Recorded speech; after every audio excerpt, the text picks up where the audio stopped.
मैं बनना चाहूँ जैसा पर शायद सपनों में, मैं उड़ना चाहूँ जैसा पर शायद सपनों में।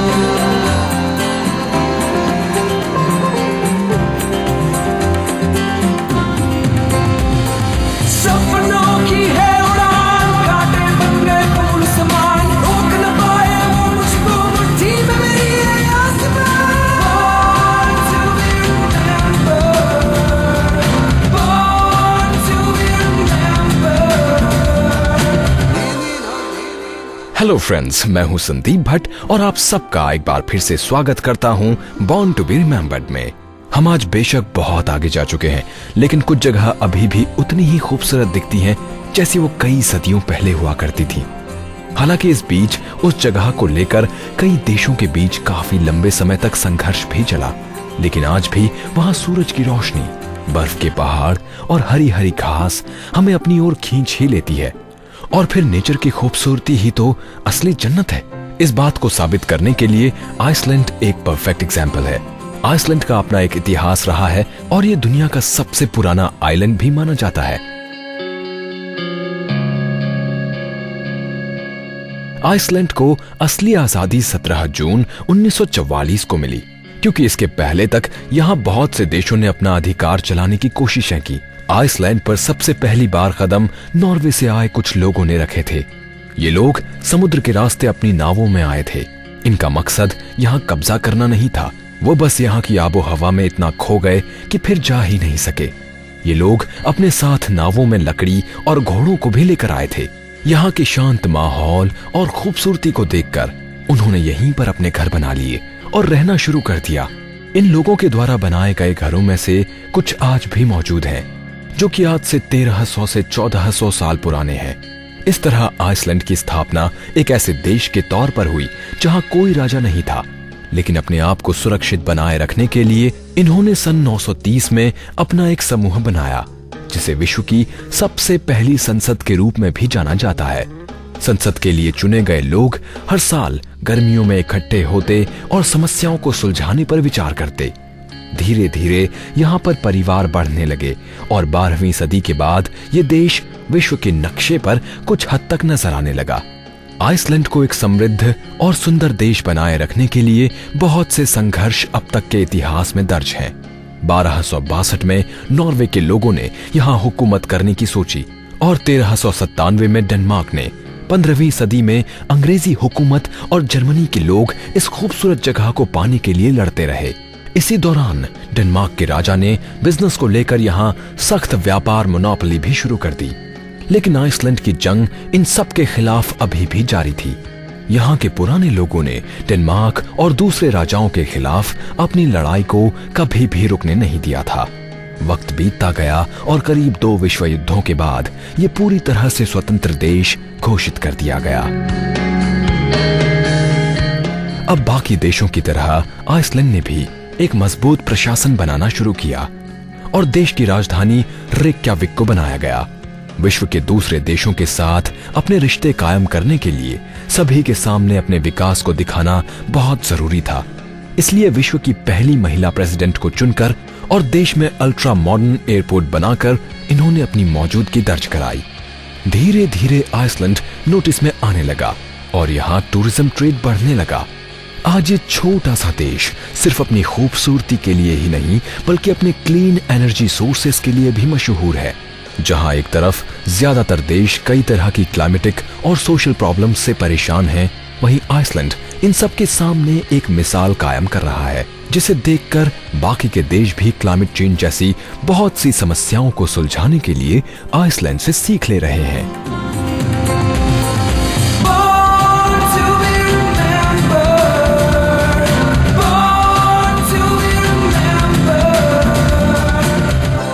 संगीत के साथ हमारा सफर कब पूरा हो जाता है पता ही नहीं चलता। इसके एक एक शब्द और संगीत में हमारे लाइफ की बहुत सी बातें छिपी नजर आती हैं और इसीलिए ये हमारे दिल को छू जाता है। अमेरिका के सिंगर, राइटर और प्रोड्यूसर बैरी मैनिलो आज एक जानी मानी हस्ती हैं। 17 जून 1943 को जन्मे बैरी ने बचपन में बहुत से इम्तिहान दिए हैं और उन्हीं में पास होने के बाद आज वो इस मुकाम तक पहुंचे हैं।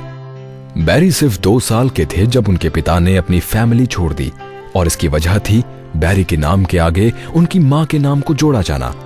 पिता के जाने के बाद घर में पैसों को लेकर काफी दिक्कतें रहती थी, इसलिए बैरी ने शुरू से ही अपनी पढ़ाई का खर्च खुद उठाया। इस दौरान स्कूल के बाद वो CBS के मेल रूम में काम करते थे। कठिन हालात के बावजूद म्यूजिक में उनकी दिलचस्पी कम नहीं हुई। अपने इस शौक को पूरा करने के लिए वो प्रैक्टिस के लिए हमेशा वक्त निकालते रहते थे और उन्होंने 13 साल की उम्र से ही गाना शुरू कर दिया। गाने के अलावा म्यूजिकल इंस्ट्रूमेंट्स के बारे में भी इन्हें अच्छी खासी जानकारी थी। इस तरह पढ़ाई के साथ साथ बैरी मैनिलो म्यूजिक के लिए भी अपने स्कूल और कॉलेज में फेमस हुआ करते थे। लेकिन फिर वो एक ऐसे शख्स से मिले जिसने उन्हें CBS के एक शो में म्यूजिकल डायरेक्टर बनने का मौका दिया। यहाँ से उन्हें थोड़ी थोड़ी पहचान मिलना शुरू हुई और अपनी इनकम को बढ़ाने के लिए बैरी ने कई बड़ी कंपनियों के लिए जिंगल्स लिखने शुरू किए।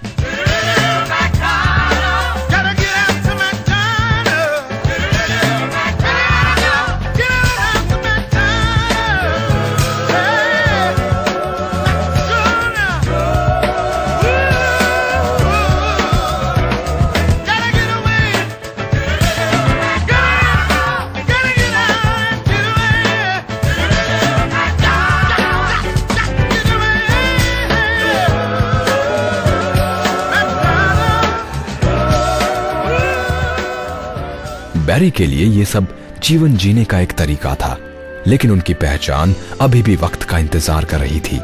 संघर्षों के बीच अपने आप को तलाशते बैरी की लाइफ में म्यूजिक की सही शुरुआत बेट मिडलर से मिलने के बाद हुई। बैरी ने शुरुआती 2 एल्बम्स में मिडलर को सुपरवाइज किया और फिर 1972 में उन्हें मिडलर के एक शो में डेब्यू करने का मौका मिला, जिसके बाद इन दोनों ने साथ में मिलकर एक डील की और बैरी मैनिलो नाम से डेब्यू एल्बम निकाला गया। इसकी सेल बहुत ज्यादा नहीं थी, फिर भी बैरी को खुद पर पूरा यकीन था। 1975 में बैरी अब क्लाइव डेविस के लिए मैंडी नाम की एक ट्यून पर काम कर रहे थे, जिसकी सफलता से उन्हें काफी पहचान मिली। 1977 में ABC पर ऑन एयर हुए द बैरी मैनिलो स्पेशल ने उन्हें ग्रैमी अवार्ड दिलाया और फिर उनके हिट गानों का सिलसिला थमा ही नहीं। अब तक इनके गानों में could it be magic, Mandy, can't smile without you जबरदस्त हिट रहे हैं। बैरी को सिंगिंग के अलावा उनके लुक और पर्सनैलिटी के लिए भी जाना जाता है। I remember all my life raining down as cold as ice, shadows of a man, a face through a window, crying in the night. The night goes into morning, just another day. Happy people pass my way, looking in their eyes, I see a memory. I never realized how happy you made me, oh man. Well, you came and you gave without taking, but I sent you away, oh man. Well, you kissed me and stopped me from shaking, and I need you today, oh Mandy. कई बार अपनी खराब सेहत के बावजूद उन्होंने concerts किए और ये साबित किया कि हार मानना बैरी ने सीखा ही नहीं। कंटेम्प्ररी सिंगर के रूप में आज भी वो लोगों को अपनी आवाज से दीवाना बना रहे हैं। बॉर्न टू बी रिमेम्बर्ड की टीम की तरफ से बैरी मैनिलो को जन्मदिन की बहुत बहुत बधाई।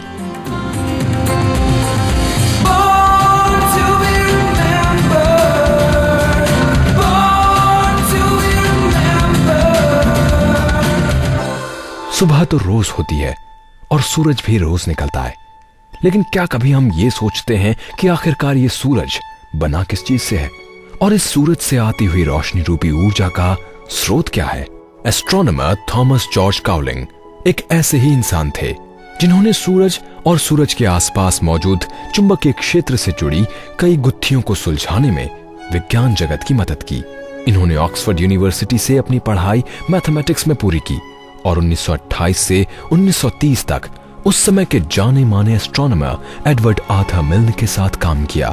मिल्न को काउलिन के ज्ञान और काबिलियत पर पूरा यकीन था और इसीलिए उन्होंने काउलिन को प्रसिद्ध मैथमेटिशियन सिडनी चैपमैन के द्वारा तैयार किए गए एक रिसर्च पेपर पर काम करने के लिए कहा। यह रिसर्च पेपर सूरज के चुंबकीय क्षेत्र पर आधारित था। जिस वक्त काउलिन उस पेपर पर स्टडी कर रहे थे, उन्हें उसमें कई खामियां नजर आईं, जिन्हें सही करने के लिए 1933 में काउलिन ने एक रिसर्च पेपर पब्लिश किया। यह पेपर सनस्पॉट के चुंबकीय विकिरण पर आधारित था। हालांकि इस विषय पर जोसेफ लामर द्वारा पहले भी स्टडी की जा चुकी थी। लामर ने यह बताया था कि सनस्पॉट्स सूरज में होने वाली गतिशील क्रियाओं के कारण बनते हैं, जबकि काउलिन ने इस बात में थोड़े से परिवर्तन किए और अपना मॉडल ऑफ स्टार्स प्रस्तुत किया। इस मॉडल में उन्होंने सूरज की कन्वेक्टिव कोर और रेडिएटिव एनवेलोप को गणितीय रचना के माध्यम से एक्सप्लेन किया। इसके अलावा काउलिन ने कई ऐसी इक्वेशंस भी तैयार की जो स्टार्स की बनने की विधि और उनसे निकलने वाले प्रकाश की गणना करने में मदद करती हैं। एस्ट्रोनॉमी में काउलिन का योगदान काबिले तारीफ है, जिसका प्रयोग आज तक किया जाता है। उनके योगदानों को याद करते हुए पूरी मानवता की तरफ से थॉमस काउलिन के जन्मदिन पर उनको बहुत बहुत शुक्रिया।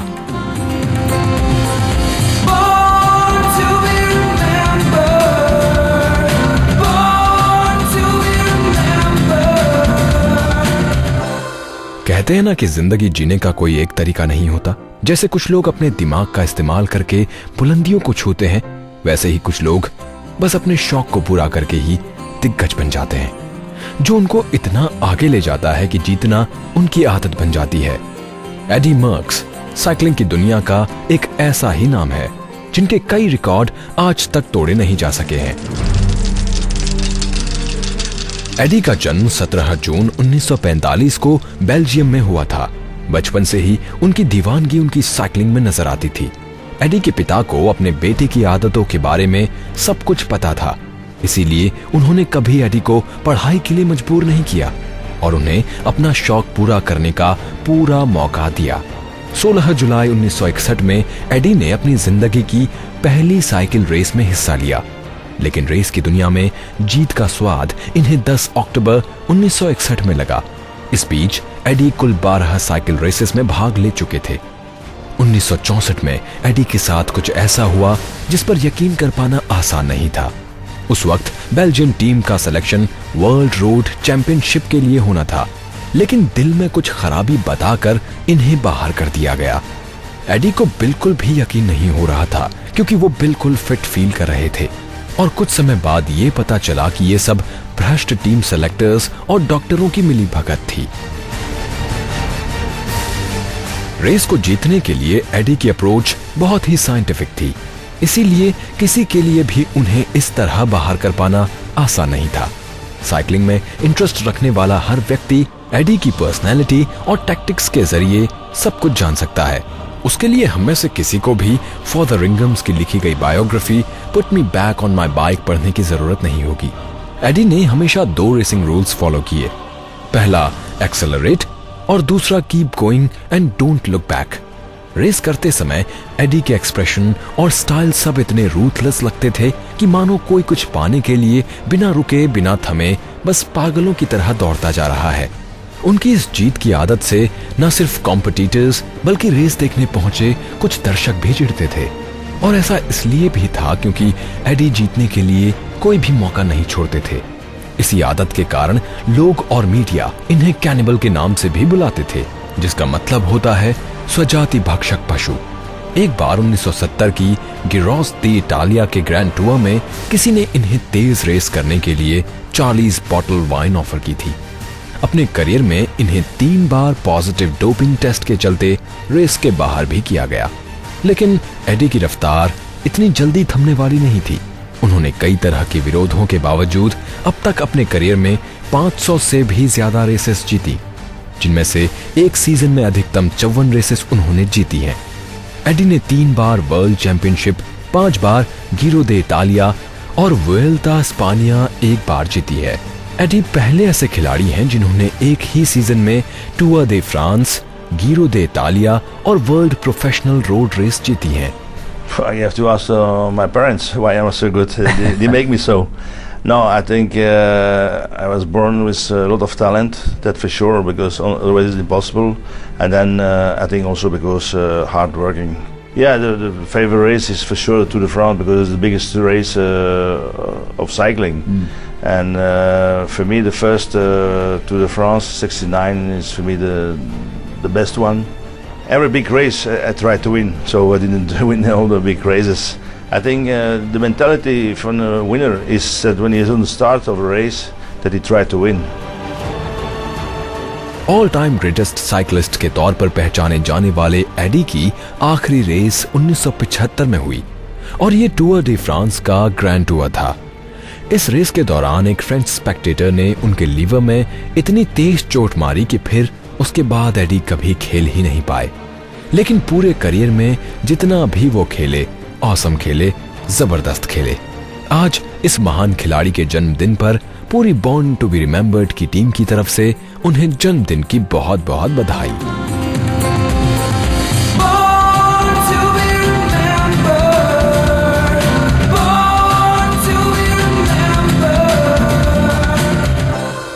ग्रेग एलन रोली म्यूजिक की दुनिया में अल्टीमेट जीनियस के नाम से जाना जाता है।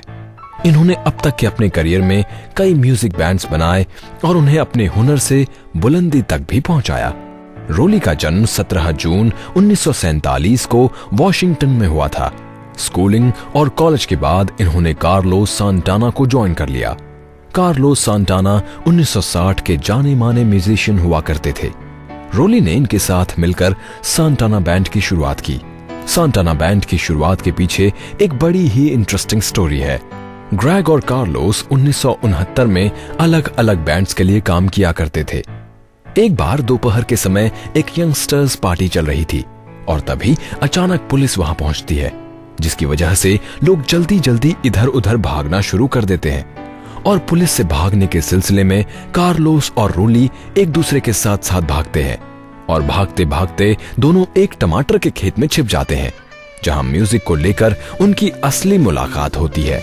और टमाटर के खेत में हुई इस अनोखी मीटिंग के बाद ही सांटाना ब्लूज बैंड का जन्म होता है, जिसे बाद में बदलकर सांटाना कर दिया गया। इस बैंड ने 60s और 70s में कई सुपरहिट एल्बम्स दिए। सांटाना के एल्बम ब्लैक मैजिक वुमन में रोली को एक सफल गायक के रूप में दुनिया के सामने पेश किया गया। Got a black magic woman. Got a black magic woman. I've got a black magic woman, got me so blind I can't see.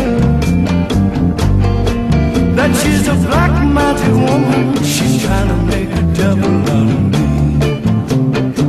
Don't turn your back on me, baby. Don't turn your back on me, baby. Yes, don't turn your back on me, baby. Stop messing around with your tricks. Don't turn your back on me, baby. You just might pick up my magic. 1971 और 72 में Carlos सांटाना के साथ संगीत निर्देशन को लेकर हुए मतभेदों के चलते रोली ने ये बैंड छोड़ दिया और अपने घर चलते बने। अपने करियर को लेकर वो इस वक्त काफी कश्मकश में थे। उन्हें कुछ भी समझ नहीं आ रहा था। रोली तो हर पल म्यूजिक के साथ जुड़े रहना चाहते थे और इसीलिए 1973 में सांटाना के गिटारिस्ट नील शॉन के साथ मिलकर उन्होंने जर्नी नाम के एक नए बैंड की शुरुआत की। इस बैंड के शुरुआती 6 एल्बम्स में रोली एक कीबोर्डिस्ट की भूमिका में ही नजर आए। इसके बाद जर्नी के एक नए album look into the future में उन्होंने लीड वोकलिस्ट यानी लीड सिंगर की भूमिका निभाई। 1977 में जर्नी के साथ स्टीव पेरी जुड़े, जिसके बाद रोली ने पेरी के साथ इन्फिनिटी, एवोल्यूशन और डिपार्चर जैसे कई एल्बम्स में को सिंगर की भूमिका निभाई। 1980 में रोली ने जर्नी को भी छोड़ दिया और कई सोलो परफॉर्मेंसेस दी। 1985 में उनका आई वांना गो बैक उस टाइम का जबरदस्त सोलो हिट रहा।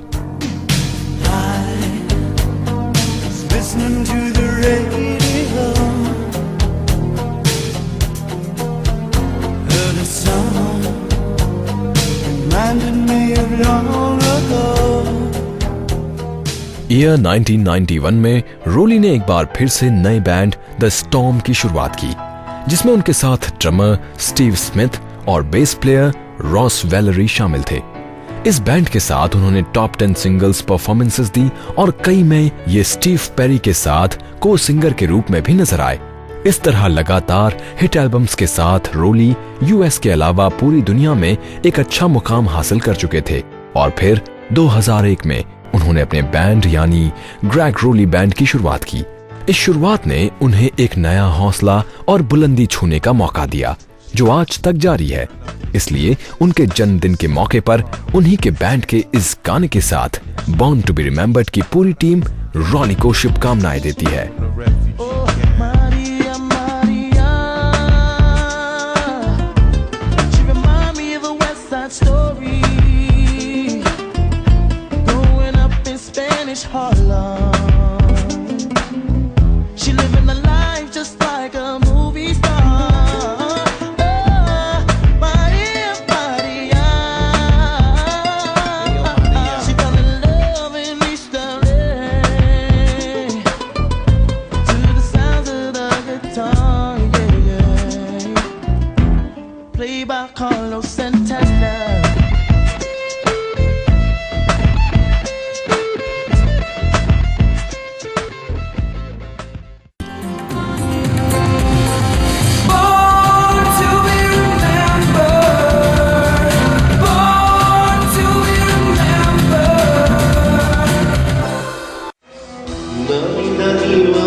आंसुओं में तो अंगिन मानो यादें हैं भरी, दिल भी तो अंगिन मानो जख्मों से भरा। इस आवाज को शायद आप नहीं पहचानते होंगे और अगर पहचानते हैं तो आपकी जनरल अवेयरनेस को 21 तोपों की सलामी। ये आवाज है आज 1952 में दिल्ली शहर में जन्मे सरबजीत सिंह चड्ढा की और इनके नाम से हमारे भारत में लोग वाकिफ हों या ना हों, जापान में हर दूसरा आदमी इनको जानता है क्योंकि ये जापान के एंका नामक गायकी के स्टाइल के पहले गैर जापानी गायक हैं और हल्के फुल्के नहीं, काफी मशहूर गायक हैं। इनकी दास्तान भी इन्हीं की तरह कुछ मजेदार सी है। 1968 में 15 साल की उम्र में सरबजीत एग्रीकल्चरल इंडस्ट्री में ट्रेनिंग लेने जापान पहुंचे और उसके बाद का सफर चलिए सुनते हैं उन्हीं की ज़बानी। मैं 1968 में जब मैं 15 साल का था, मैं पहले जापान गया था।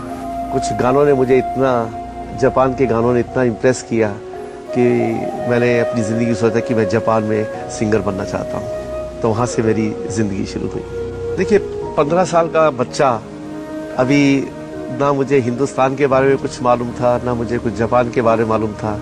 हम उनसे पूछते थे कि इसे क्या कहते हैं, भाई कुछ नहीं आता है, पानी चाहिए, पानी पानी बोल रहे हैं, उनको पानी नहीं मिल पा रहा है। तो देन पानी पड़ा था वहाँ पे, मैंने उनको बोला मुझे ये चाहिए, तो कहते ओ मिज़ू, ओ माय गॉड, अच्छा इसको मिज़ू बोलते हैं। तो इस तरीके से उन्होंने हमको जिंदगी में जो सिखाया है कि जो भी आदमी ने को सीखना है वो अपने आप सीखना है। इनका पहला हिट सिंगल ओमो कागे नो हितो जापानियों द्वारा काफी पसंद किया गया और इस एल्बम की 1 लाख से ज्यादा प्रतियां बिकी। वैसे आपको बता दें कि ओमो कागे 2 शब्दों का मिश्रण है, ओमोई यानी याद या मेमोरी और कागे यानी परछाई। तो ओमो कागे का मतलब हुआ यादों की परछाई और हितो का मतलब जापानी भाषा में होता है इंसान। तो एल्बम का नाम हुआ यादों की परछाई वाला इंसान। और आपको बता दें कि इनकी ये एल्बम रिलीज हुई थी 1975 में। वैसे अगर एंका की बात करें तो एंका की शुरुआत हुई थी 100 साल पहले। उस समय जापान में मिलिट्री रूल हुआ करता था और कोई भी सड़क पर स्पीच नहीं दे सकता था, ये पनिशेबल था, इसके लिए सजा हो सकती थी, पर गाना गाने पर कोई रोक नहीं थी। बस एंका का ओरिजिन इसी लूप होल में से निकला और इसका श्रेय जाता है कोगा मसाओ नाम के आदमी को।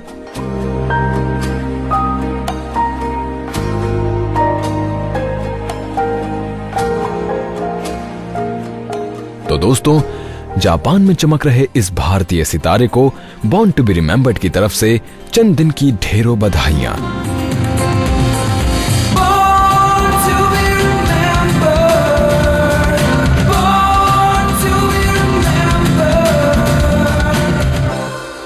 मैं हूं संदीप भट्ट और अब मुझे दीजिए अनुमति। नमस्कार, गुड बाय।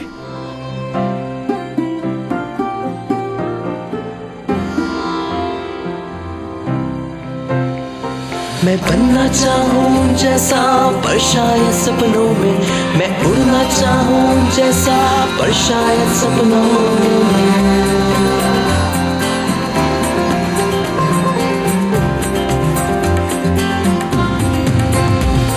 सपनों की है उड़ान, कांटे बन गए फूल समान, रोक न पाए वो मुझको मुट्ठी में मेरी है आसमान।